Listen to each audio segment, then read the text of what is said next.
The noise management training is a collaboration between the Public Security Ministry's Task Force on Noise Nuisance and the Environmental Protection Agency. During the one-day session, participants were trained in the areas of EPA laws, nature of evidence, and footage for noise nuisance, including the use of decibel noise meters.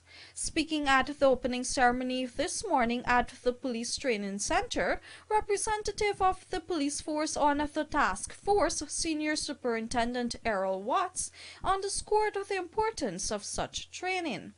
According to Officer Watts, there have been more than 300 cases of noise nuisance reported to the police so far this year, and while these cases are being prosecuted, this is not without challenges. For the year 2017, I can tell you there were 470 reports of noise nuisance cases countrywide. So far for this year, we have had in excess of 300 reports, and we have laid charges in most of those cases. But one of the concerns that we have in the force, which we have no control over, is that when these charges are instituted, they are taking a long time in the court system.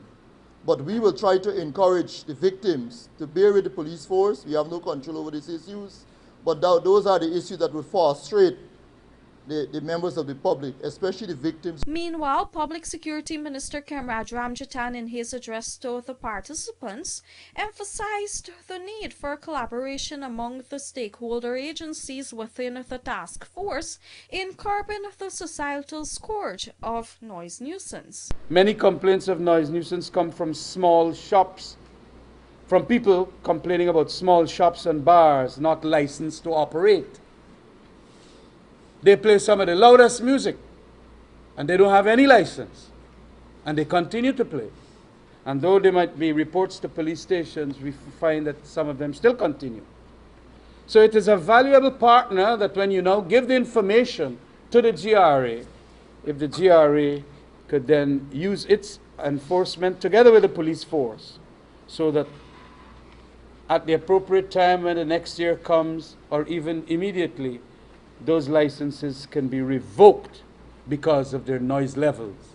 As I said, you have a right to do anything except to hurt another. Apart from this morning's training, the task force will be carrying out an exercise at 20 hours this evening in Kitty Georgetown, where they will be testing out the decibel meters. Reporting for the Evening News, Fanu Manakchan.